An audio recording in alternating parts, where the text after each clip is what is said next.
Hey guys, today we're going to talk about GPT-4, and the reason it's so relevant, if you think about it, is that right now we're in a point in history. It's a pivotal point where we might be changing from a time in history where humans are the most advanced intelligence on the planet to where humans become the second most advanced intelligence on the planet, because GPT-4 is starting to develop science of AGI, or artificial general intelligence, which means it can do similar work as humans can do in terms of information processing and solving problems. Okay, for example, it can become a personal assistant and do efficiently, like book meetings and stuff like that. So there's a lot of progress, and also it can map out human opinions, and like it's something called mind theory,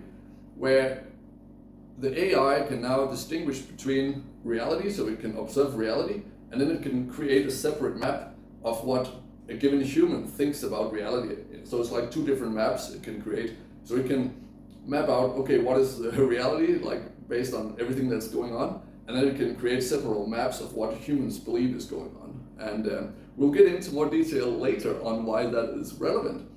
Okay, but I'm sure you can understand that if we combine, for example, the development of robotics with general AI, and we scale up the number of robots, for example, to have the same number of robots in the world, in the workforce, as we have humans. So let's say we have 7 billion robots to help us do all the work, so humans basically don't have any work to do. That is a very relevant point in time of history, right? And the AI, being the control unit of these robots, most likely, right, is also relevant because we have to make sure there's a legal framework and structure to regulate the development of AI, as Elon Musk has also talked about, so that it doesn't get out of control and so that it becomes friendly to humans and stays friendly to humans and cooperative.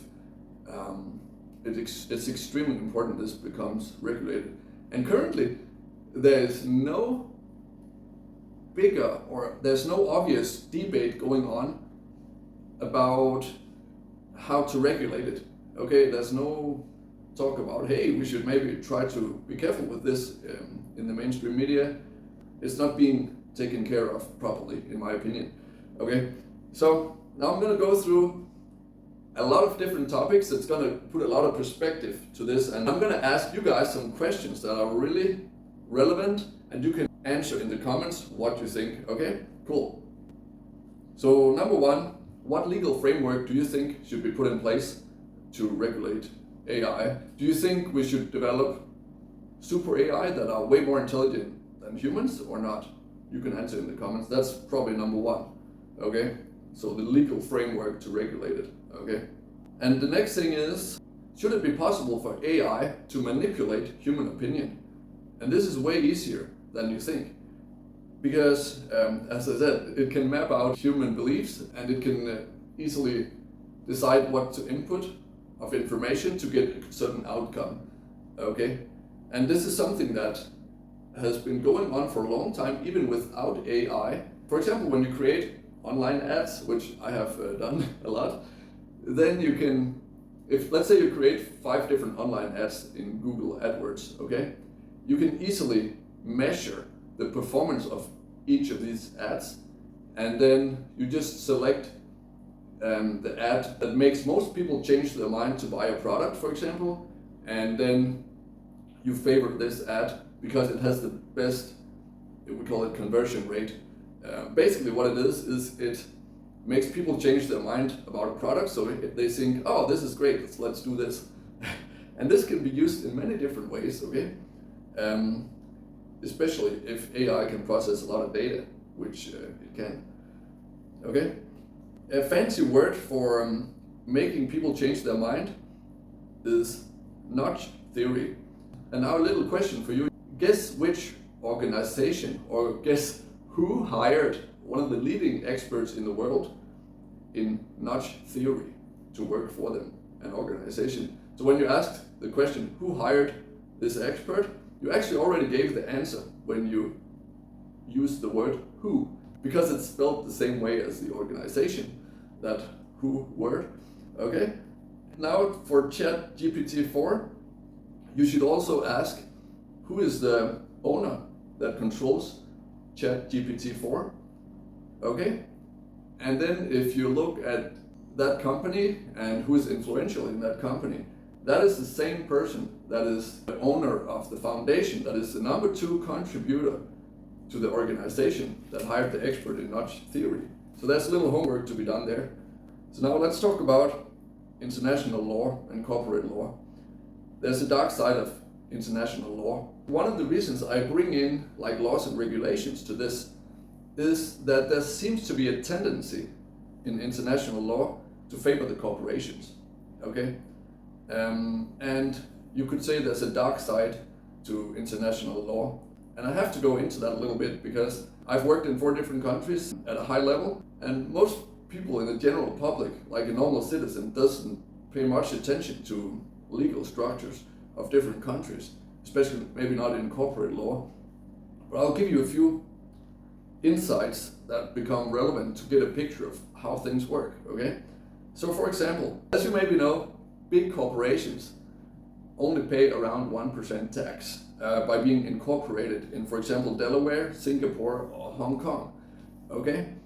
And then the general public pays, like, you know, the high percentage of tax depending on where you live, right? And that's so unfair, right? Why is it like that? Why do we accept laws like that, okay?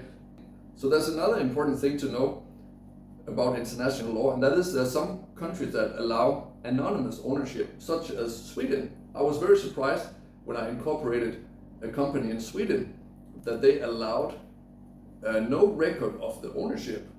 Okay, it's really interesting. But if you think about it, a reason for this can be, if you imagine a top politician, he can have a consulting company in Sweden, for example. So why is this so important? Well, let's say the politician has to decide that his country is going to buy a very expensive service from a company, okay? And he has a meeting with the CEO of this company. Then the conversation could go something like this. Okay, Mr. CEO, in order for me to decide if your company is going to provide this service, for example, build new roads for the whole country, which is going to be a lot of, let's just say a lot of billions of dollars, then you will have to contact this consulting company that he secretly is the owner of, the politician. So he'll give a business card to this consulting company, and then this consulting company will do a review of the products and services of the company and decide whether or not it's a reasonable choice for this job, okay? And by doing that, the consulting company can charge a very high fee that then can go into another country that has another special service or legal structure, which is anonymous bank account holding, such as Switzerland, and thereby funnel a lot of these funds, kickback from the company into the consulting company legally, and then that money can go to Switzerland and stay there privately. Okay, so stuff like this is something like legal structures like this is something we want to avoid in terms of the use of AI, because it is so powerful that we can simply not allow it to work for corporations in such a way, such as these shadowy laws that allow funneling of money and meetings between top politicians and CEOs. Every year, also in Switzerland, by the way, they meet in Davos, you know, and have a private meeting. All the top 3,000 CEOs, media people, politicians, they meet in Switzerland, Davos, at the World Economic Forum every year. And they just have a nice little chat about this and that and what's going to happen. And it's simply unbelievable that they are allowed to do so. So the general public believe that most decisions are made legitimately, and the general public believe they have an impact on the decision making based on what they believe is the decision making process of their country. So it's important that the general public starts to pay attention to laws and regulations, especially now when they're working for your safety on laws that are supposed to give one organization the power in cases of emergency over the police and military force of every country of this world. It's being negotiated. You know by who. This is a little joke, by the way, but it's spelled the same way. Also, like these same people, they talk a lot about the climate situation, okay? And taking care of the environment is really important, okay? No doubt about it. But the way things are going, if the climate crisis is taken to an extreme, they imagine if they made it illegal to do sports because you emit more CO2 when you do sports, and you eat more protein, it's hard on the environment to produce protein, whatever.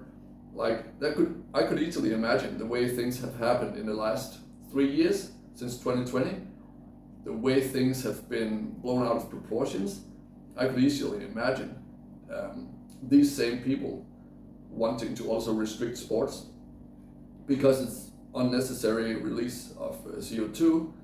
It's takes extra resources to produce the protein to like feed the athletes because they eat more protein and carbs and so on, and put limits on what you can eat and how it's produced, what you eat, all that stuff. So now we're done talking about the kind of negative stuff. Let's talk about the positive possibilities of AI and artificial intelligence and robotics. So if we can get in place an efficient and good way of managing AI, it can work for humanity. I believe if we can handle all the negative stuff with the lack of legal framework for a fair distribution of resources, if we can regulate AI in a way so it works for all of humanity in a very fair way, so everybody has the same human rights and rights to resources, then the robots will also be able to produce things in an environmentally friendly way, so that there'll be enough food and resources for everybody, and we can live good lives and don't worry about anything, and we can spend more time on hobbies and passions and sports and what we like to do. And basically the robots will do the hard work, just like machines have helped us create industry and increase our living standard, and that can happen on an even larger scale with robotics. And if AI is limited to not become a super AI that is controlled by the wrong people, then we can have a good future.